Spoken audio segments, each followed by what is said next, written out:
Salut à tous, j'espère que vous allez bien.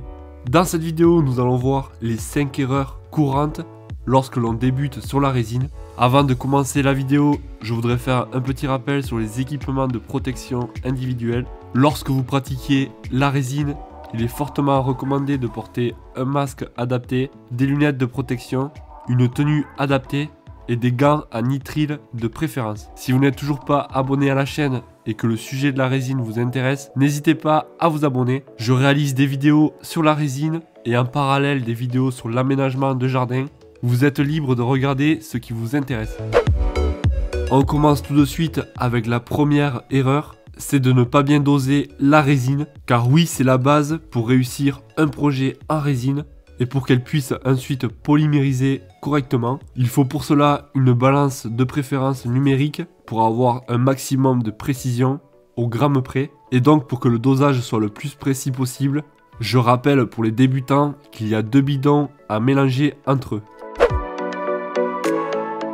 La deuxième erreur est de mélanger trop rapidement la résine. Une fois que vous avez coulé les 2 bidons dans le même récipient, donc il faut un mélange de minimum 3 à 5 minutes pour que la résine soit la plus homogène possible. Et ainsi, elle pourra polymériser et durcir sans problème. Pour le mélange suivant la quantité que vous avez préparée, vous pouvez soit utiliser, donc si vous avez un petit récipient, un bâtonnet en bois ou une cuillère en plastique. Ou alors si vous avez un projet plus ambitieux, donc avec un gros récipient, vous pouvez vous servir d'un malaxeur petit ou grand qui viendra se mettre directement sur une perceuse. Avec, vous y gagnerez en efficacité, ça vous facilitera le mélange et donc aussi le mélange sera de meilleure qualité.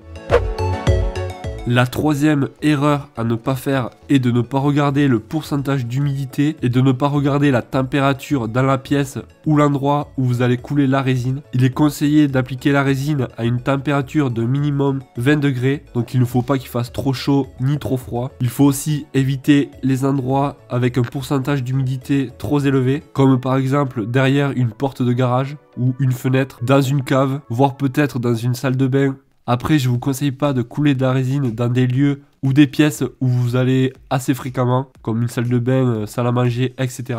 On préconise, en cas de doute donc sur la teneur en humidité, de laisser la résine se réchauffer légèrement avant de la couler. Personnellement, je n'ai jamais eu de problème dû à l'humidité.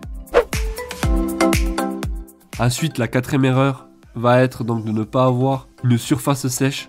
Donc par exemple, si votre projet c'est une table en bois, si les morceaux de bois ne sont pas secs, ça mettra en péril votre projet. Il faut vraiment que ça soit le plus sec possible. Pareil pour votre coffrage, donc il ne faut pas qu'il soit humide. Ensuite, donc il faut avoir avec soi toujours un décapeur thermique ou alors un chalumeau ou un briquet, donc suivant la grandeur de votre projet, pour venir éclater les bulles donc une fois que vous aurez coulé la résine. Moi je vous conseille plutôt le chalumeau, je trouve que c'est plus efficace. Après, la résine n'est pas inflammable, si vous faites juste que passer par dessus sans rester au même endroit, il n'y a pas de souci. Le décapeur thermique c'est pas mal, mais par exemple si vous avez fait une coulée avec plusieurs couleurs à l'intérieur, ça risquerait donc de mélanger les couleurs. Moi je trouve que c'est un peu moins bien à cause de cela.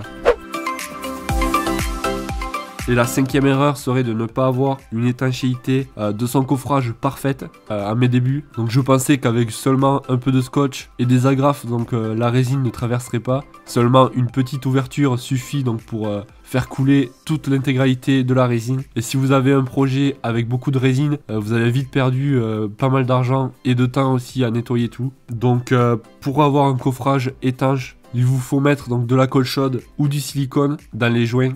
Ensuite, donc, on peut mettre du scotch en plastique, donc si par exemple votre coffrage est en bois, cela va permettre donc que votre projet n'adhère pas directement sur le coffrage. Ensuite, donc, on peut badigeonner le projet.